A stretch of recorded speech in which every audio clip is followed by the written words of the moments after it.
आप देख रहे हैं BA न्यूज, खबर हमारी फैसला आपका। इस वक्त की बड़ी खबर। बरेली आला हजरत परिवार की बहू निदा खान ने एक वीडियो जारी कर IMC प्रमुख मौलाना तौकीर रजा पर गंभीर आरोप लगाए हैं।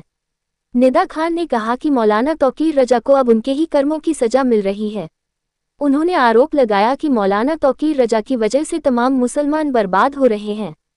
निदा खान ने मौलाना तौकीर रजा के संगठन को तालिबानी अंदाज में काम करने वाला बताया। उन्होंने कहा कि उन्हें सोशल मीडिया और फोन कॉल के जरिए लगातार धमकियां मिल रही हैं, जिसके चलते वे भयभीत हैं। निदा खान ने कहा, घर से निकलते वक्त डर लगता है, लेकिन मुझे अदालती कामकाज के सिलसिले में बाहर जाना पड़ता है। निदा खान लंबे समय से मुस्लिम महिलाओं के अधिकारों को लेकर सक्रिय हैं और कई बार विवादों के केंद्र में भी रही हैं। देते हैं इस तरीके के नंबर आ रहे हैं, शायद नो कॉलर ID जो दिख रहा है इसमें नंबर डिस्प्ले नहीं होते।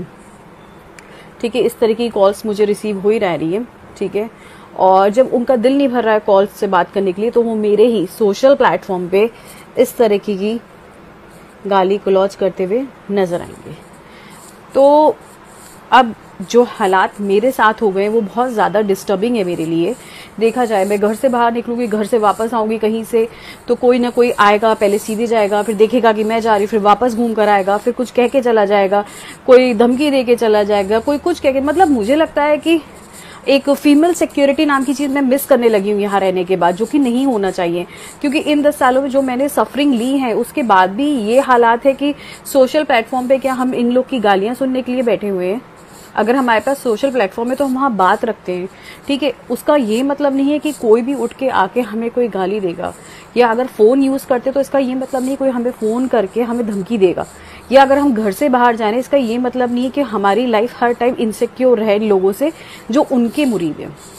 बात रही तौकीर मियां की, तो उन्होंने जो करा उसकी उनको बिल्कुल सही उनके साथ हुआ है। वो जेल में बैठे हैं, उनकी वजह से इतने सारे मुसलमान सफ़र कर गए जाने अनजाने। उन्होंने जो ब्रेन वॉश करा लोगों का, जो कि बहुत ही बेइंतहा गलत चीज़ उन्होंने करी है। और रही उनकी फैमिली की बात, जैसे कि हम जानते हैं कि अरसलान मेरा ब्रदर इन लॉ था पहले, उसके एक काजिम करके नहीं, उवैस करके एक लड़का है जो उसके साथ रहता है और उसका नाम भी FIR में है।